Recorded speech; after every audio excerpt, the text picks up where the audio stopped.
Olá, pessoal, tudo bem? É, estamos com novidades aí. Então vamos lá para a continuação da nossa mecânica dos sólidos.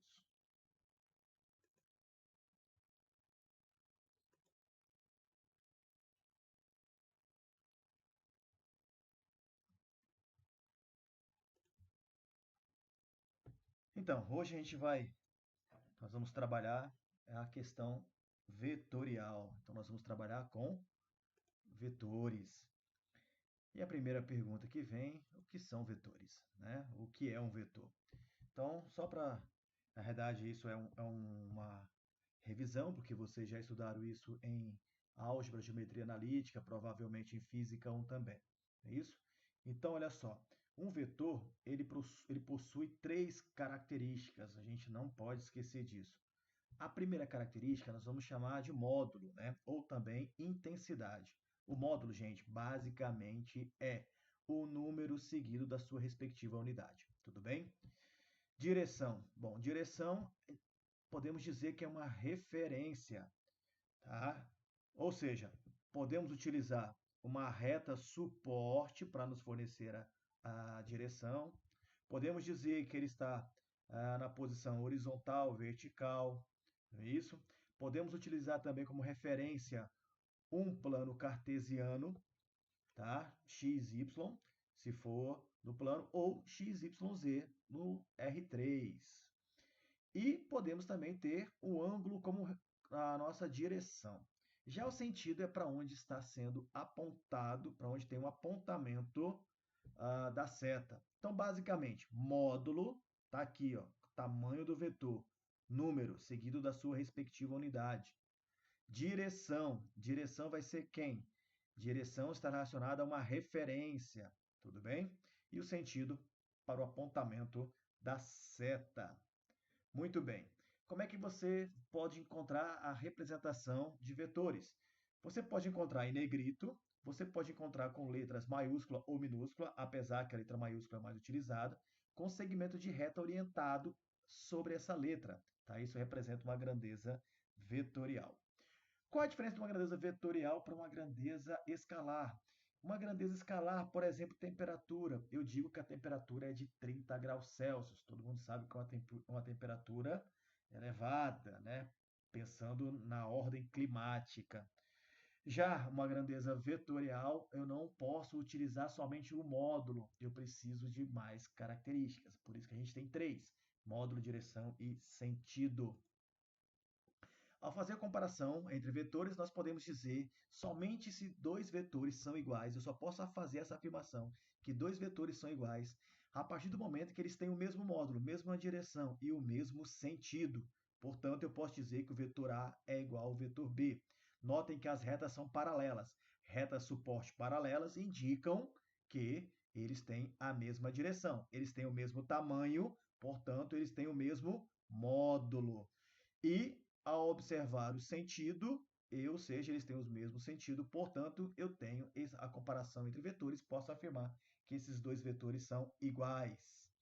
Vetores opostos, nesse caso o vetor B e C, eles são opostos porque eles têm sentido contrário, olha lá. E como é que eu represento essa oposição? Pelo sinal negativo inserido aqui no vetor C.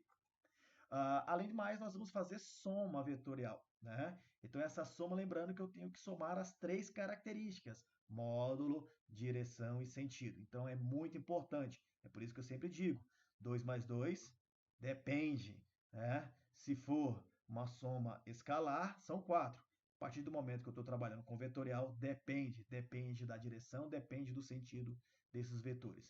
O método mais utilizado, quer dizer, perdão, um dos métodos utilizados é o polígono, né? Qual é o polígono? Nós vamos adicionar o vetor A mais o vetor B mais o vetor C. Portanto, como é que funciona a regra do polígono? O vetor ele tem a origem e a extremidade. Eu ligo a origem de um vetor na extremidade do outro. Então, ó, extremidade do vetor A com a origem do vetor B. Ligo a extremidade do vetor B à origem do vetor C. E da origem do vetor A até a extremidade do vetor C é a minha resultante ou a minha soma, tá ok? Bom, então esse é o resultado de eu somar A vetorial mais B vetorial mais C vetorial.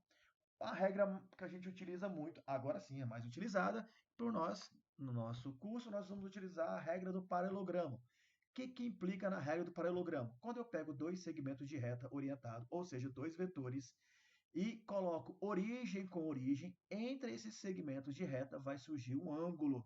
Esse ângulo é entre o vetor A e o vetor B.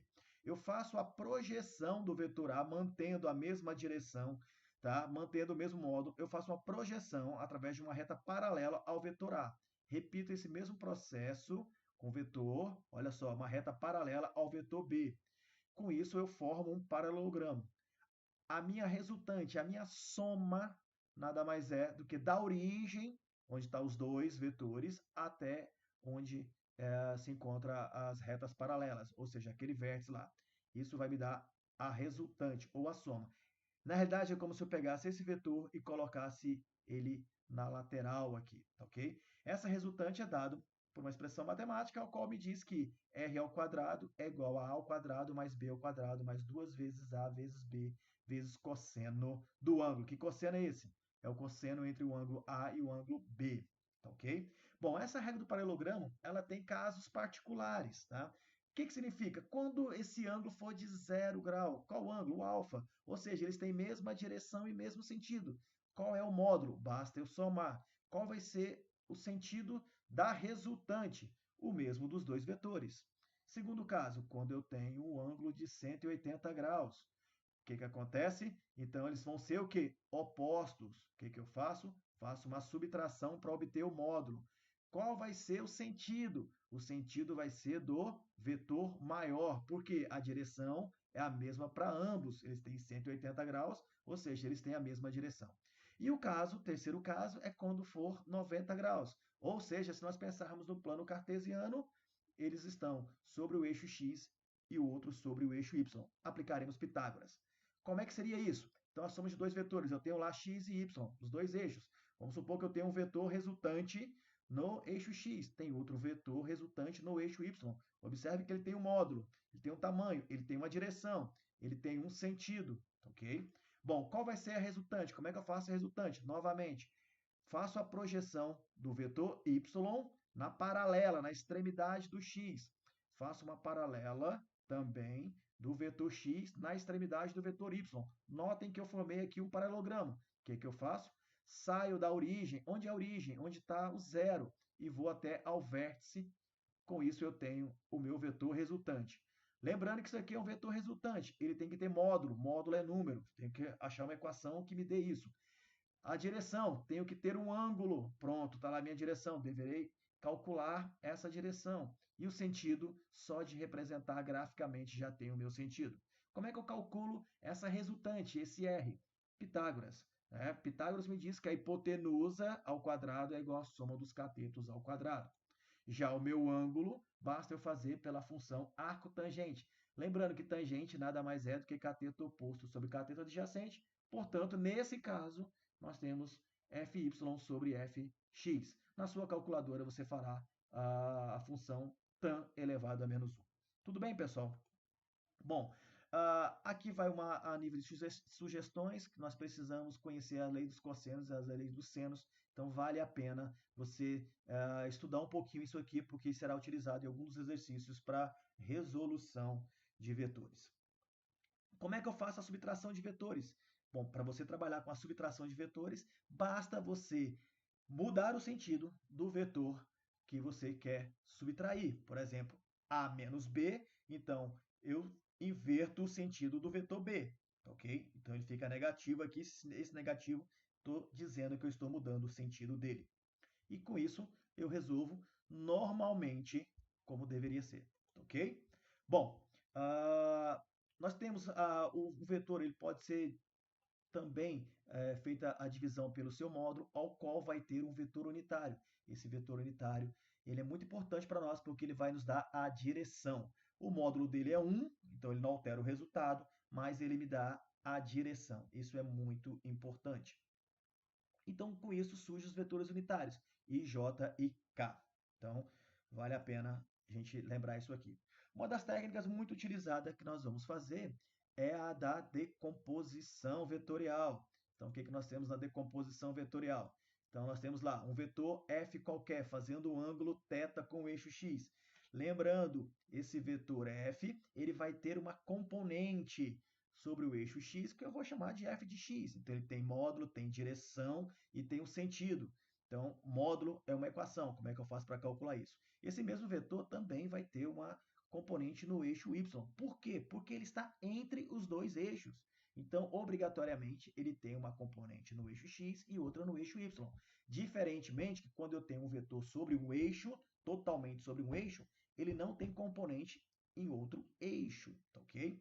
Bom, como é que eu faço para calcular minha f de x e a minha f de y? A minha f de x eu vou fazer assim, ó. Quem que é a minha f de x? Ela veio de quem? Ela é fruto de quem? Ela é componente de quem? Ah, ela é componente do vetor f. Esse lado que forma a f de x é o lado com o ângulo ou sem o ângulo? Com o ângulo, cosseno. Então, eu vou falar que f de x é f cosseno de θ.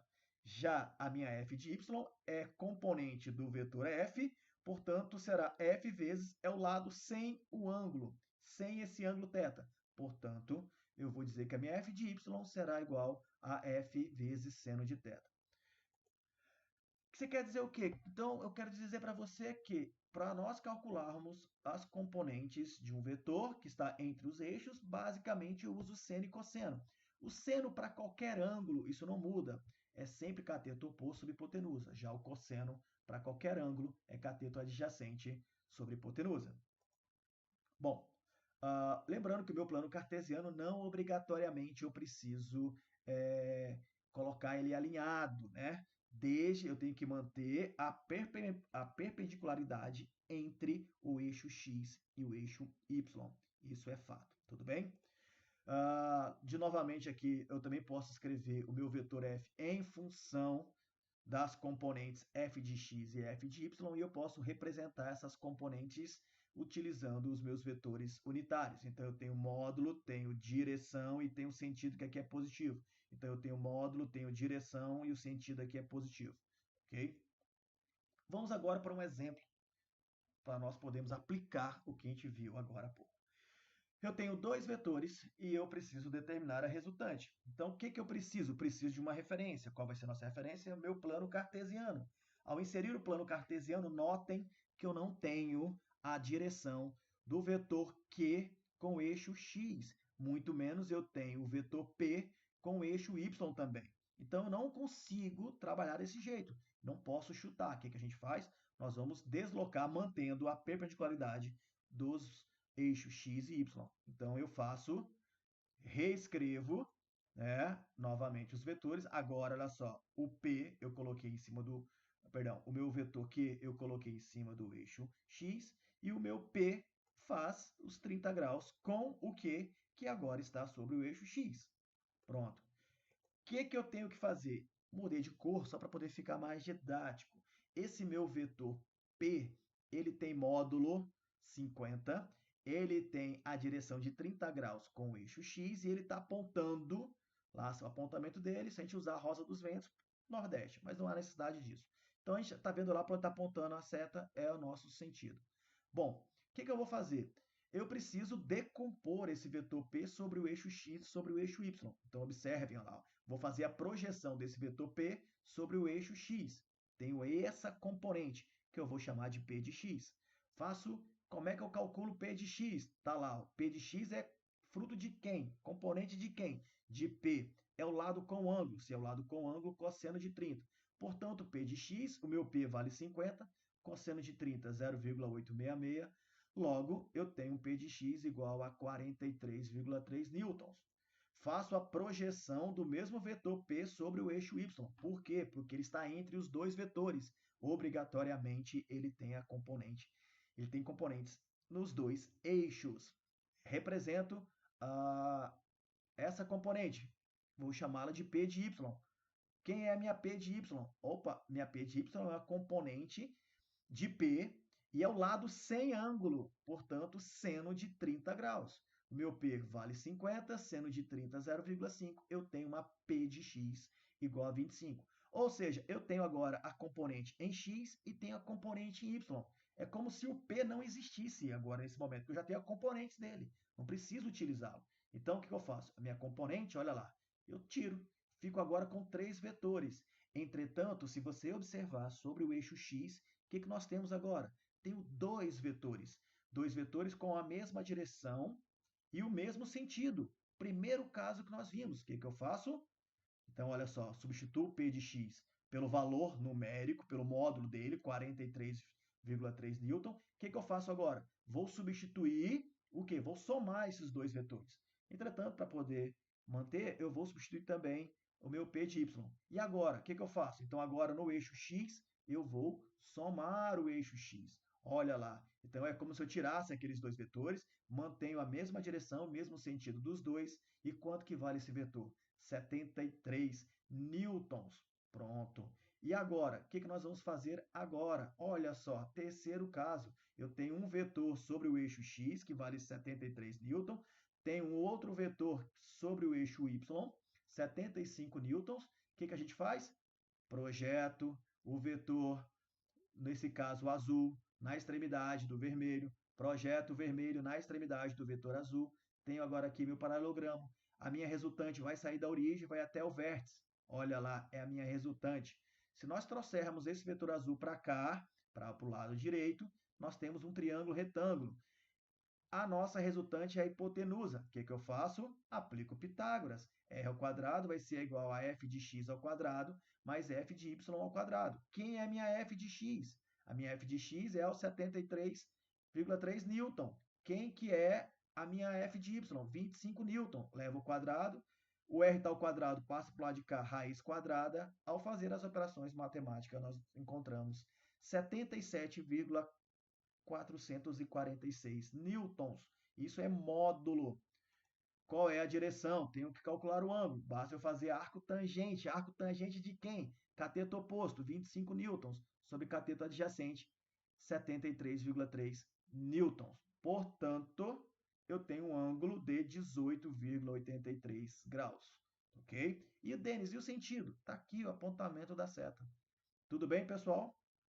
Bom, vou deixar aqui 2 exercícios para vocês fazerem, tá? E nós corrigimos isso futuramente, tá? Vou disponibilizar para vocês a correção dele. Tudo bem? Então tá aí os 2 exercícios para que vocês possam resolver e eu vou disponibilizar para ver se vocês conseguiram chegar no resultado. Nossa bibliografia que nós estamos utilizando está aqui, todos os livros que nós utilizamos para compor essa aula. Beleza? Até mais. Um abraço.